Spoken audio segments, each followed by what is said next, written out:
ಉಪನ್ಯಾಸ ಪರಂ ಪೂಜ್ಯ ಮಾತಾ ತ್ಯಾಗಮಯ್ಯವರು, ಚಿತ್ರದುರ್ಗ ಜಿಲ್ಲೆಯ ಚಳ್ಳಕೆರೆಯ ಶ್ರೀ ಶಾರದಾಶ್ರಮದ ಅಧ್ಯಕ್ಷರು. ಆತಿಥ್ಯ ಮಾಡ್ತೇವೆ, ಅವ್ರು ನಮ್ಮ ಜೊತೆನೇ ಇರ್ತಾರೆ. ಶ್ರೀಮತಿಯವರು ಹೇಳ್ತಾರೆ.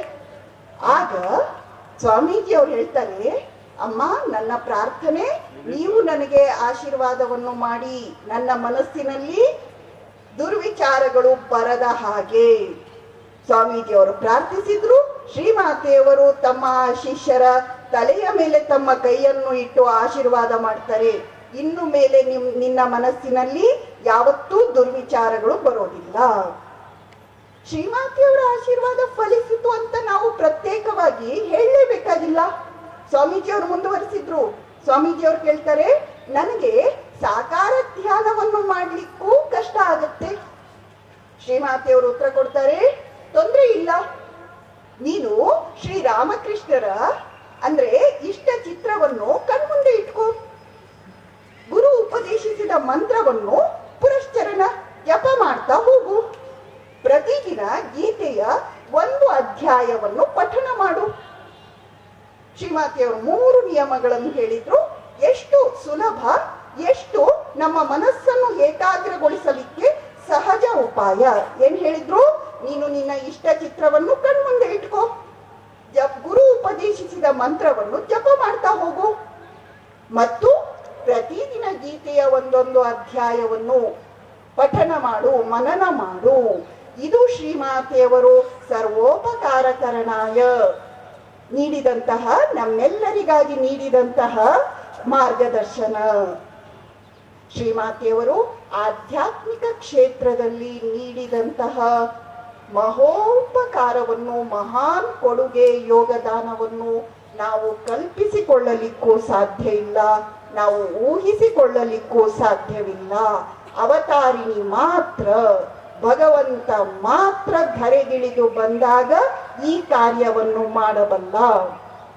ಸ್ವಾಮಿ ಶುದ್ಧಾನಂದಜಿಯವರು ಸನ್ಯಾಸವನ್ನು ತೆಗೆದುಕೊಂಡಾಗ ಸ್ವಾಮಿ ಬ್ರಹ್ಮಾನಂದಜಿಯವರು ಅವರಿಗೆ ಹೇಳ್ತಾರಂತೆ, ಮಗು, ನಾನು ನಿನಗೆ ಈ ಕ್ಷಣ ಬೇಕಿದ್ರೆ ಸಮಾಧಿಯನ್ನು ಕೊಡ್ತೇನೆ, ಆದ್ರೆ ಶ್ರೀಮಾತೆಯವರು ಅದನ್ನು ನನಗಿಂತ ಹೆಚ್ಚು ಸಹಜವಾಗಿ, ಹೆಚ್ಚು ಪರಿಣಾಮಕಾರಿಯಾಗಿ ಕೊಡಬಲ್ಲರು. ನೀನು ಶ್ರೀಮಾತೆಯವರ ಹತ್ರ ಹೋಗು. ಇದು ಶ್ರೀಮಾತೆಯವರ ಆಧ್ಯಾತ್ಮಿಕ ಶಕ್ತಿ, ನಮ್ಮಿಂದ ಊಹಿಸಿಕೊಳ್ಳಲಿಕ್ಕೂ ಸಾಧ್ಯ ಇಲ್ಲ. ಆಧ್ಯಾತ್ಮಿಕ ಅನುಭವ ಅದು ಹೇಗಂತೆ, ಸ್ವಾಮಿ ಬ್ರಹ್ಮಾನಂದಜಿಯವರು ಒಂದ್ ಕಡೆ ಹೇಳ್ತಾರೆ, light, more light, more light, there is no end to that light. ಬೆಳಕು, ಉಜ್ವಲವಾದ ಬೆಳಕು, ಬೆಳಕಿನ ಆ ಅಲೆಗಳಿಗೆ ಅಂತ್ಯವೇ ಇಲ್ಲ. ಆ ಜ್ಯೋತಿಷ್ ಸಮುದ್ರದಲ್ಲಿ ಮಿಂದು ಮೇಲೆ ಬಂದು ಮಾನವತೆಗಾಗಿ ಸರ್ವೋಪಕಾರವನ್ನು ಮಾಡಲಿಕ್ಕೆ ನಿಂತಹ ನಮ್ಮ ಶ್ರೀಮಾತೆಯವರು ಹೇಳುವಂತಹ ಒಂದೊಂದು ಮಾತುಗಳು, ಬೆಳಗ್ಗೆಯಿಂದ ನಾವು ಬಹಳ ಆಲೋಚನೆ ಮಾಡಿದ್ದೇವೆ, ಮನನ ಮಾಡಿದ್ದೇವೆ.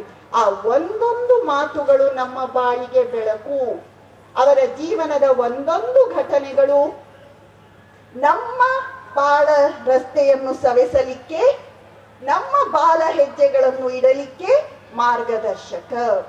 ಕೊನೆ ವಾಕ್ಯ ಹೇಳ್ತೇನೆ, ಒಂದು ಕುರಿಮರಿಯ ಪ್ರಾಣವನ್ನು ಉಳಿಸಲಿಕ್ಕೆ ಅಂತ ತನ್ನ ಪ್ರಾಣವನ್ನು ಕೊಡಲಿಕ್ಕೆ ಬಂದಂತಹ ಬುದ್ಧ ಭಗವಂತ ನಮ್ಮ ಆದರ್ಶ.